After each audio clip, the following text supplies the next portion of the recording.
Mutlaqo salomatmisiz? Ho'p, bugun va'da qilgandek shu reading passage uchun mantiqli choice'larni analiz qilishni boshlaymiz. Bugungi temamiz how stress affects our judgment. So as you can see, guys, so we've got four questions related to this topic.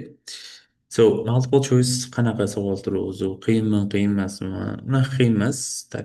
Qachonki yaxshi to'g'ri tushunib, to'g'ri qilsangiz. Qanaqa qilinadi multiple choice'da? Birinchi bo'lib o'zi lokatsiyani topib olasiz. Bu yerda ko'rayotgansiz lokatsiyamiz. In the first paragraph, the writer introduces the topic of the text by deyapti. Nimadir qilish orqali. Demak, ko'rayotgansiz bu yerda javobni topishni nima qilishimiz kerak? Polniy birinchi paragraf o'qishimiz kerak ekan. Va iloji boricha miyada chalg'itib olmaslik uchun birinchi bo'lib nima qilamiz? Ya'ni fokusni birinchi paragrafga qaratamiz. O'zi nima haqida bo'lyapti bu yerda tekst. Nimaga urg'u berilyapti? Shu narsani o'zimizni birinchi o'qib olamizda, o'zimizni tushunishga harakat qilamiz. Tushunmaganimizdan keyin biz nima qilamiz? Bitta variantga qo'yib chiqamiz. O'zi o'qiymiz tekstni, ya'ni birinchi paragrafda some of the most important decisions of our lives occur while we are feeling stressed and anxious.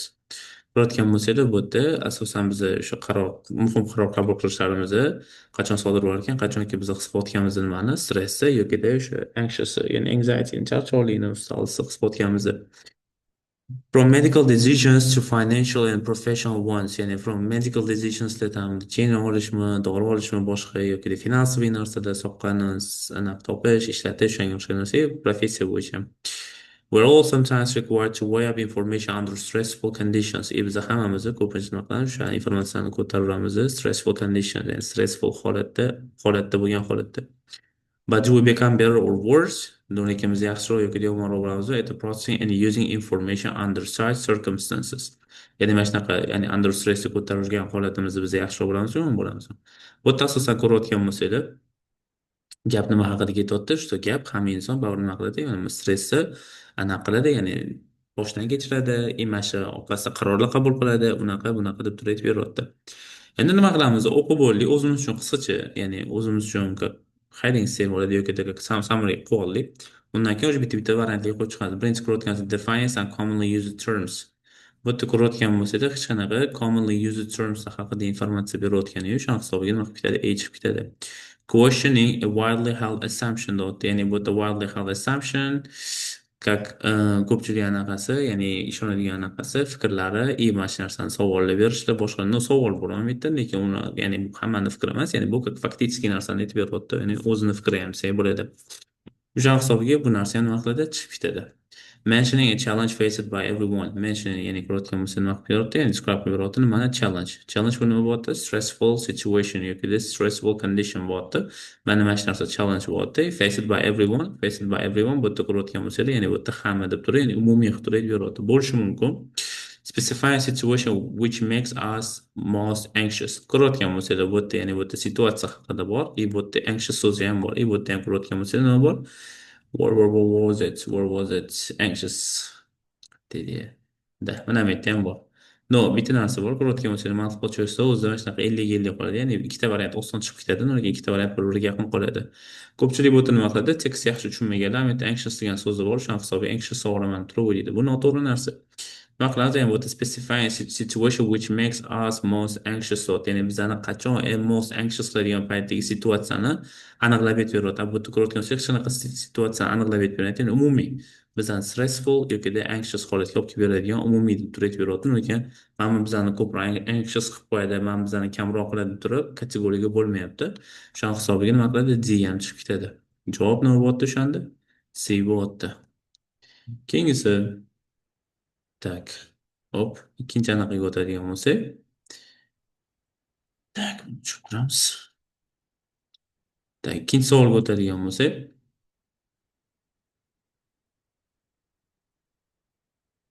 Bu yoqda C bor. Ikkinchisi. What point does the writer make about firefighters in the second paragraph? Bu yerda demak ko'rayotgan bo'lsa, ikkinchi paragrafda ekan javobimiz va bu yerda nima point berilyapti, ya'ni nima fikr beryapti, nima firefighterlar haqida ikkinchi paragrafda, ya'ni bu yerda ключевой so'zimiz, ya'ni fokus qaratishimiz firefighter, ya'ni o'sha o't o'chiruvchilarga taalluqli bo'lgan informatsiya bo'ladi. Hop, 1-2 momentdan boshlanadi.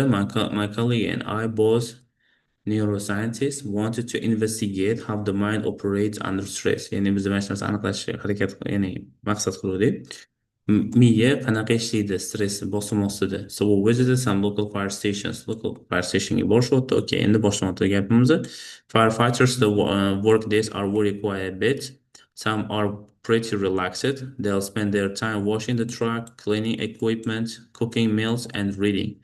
Ya'ni ko'rayotgan serda ya'ni ba'zida nima bo'ladi bir xillarnikidan hech kim relaksed o'tadi tam vaqt o'tkazish uchun просто truck yuvadi yokida cleaning equipmentlarni equipmentlarni tozalaydi yokida ovqatlar pishiradi yokida o'qib o'tiradi.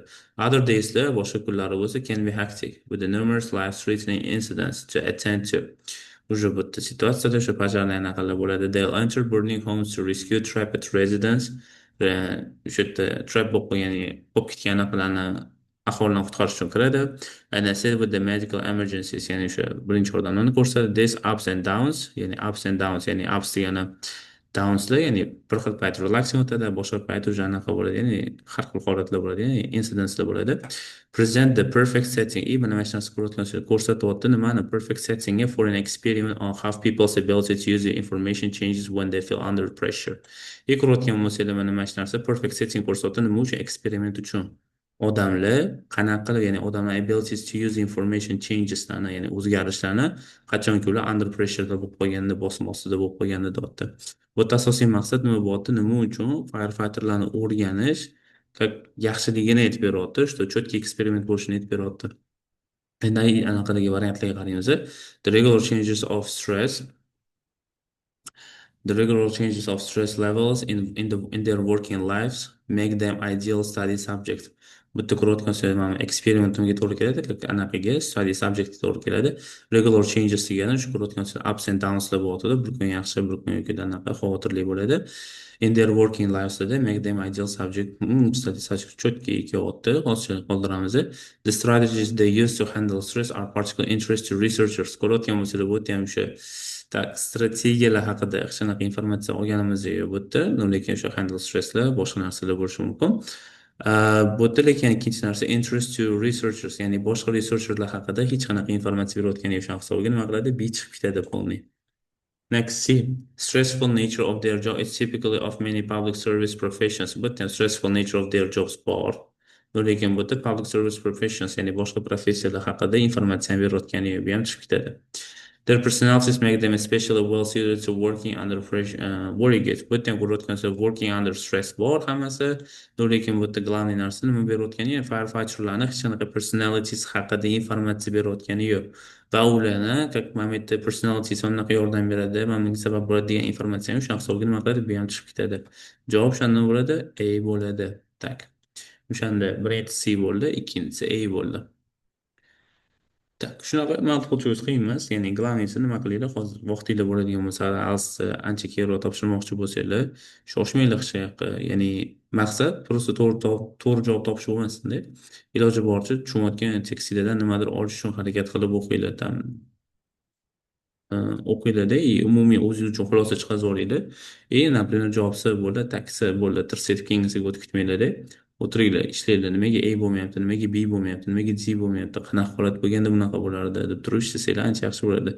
Обязательно bilmagan so'zinglarni yodlashinglar kerak, ya'ni muhim hisoblanadi readingdan overall scoringlarni ko'tarish uchun.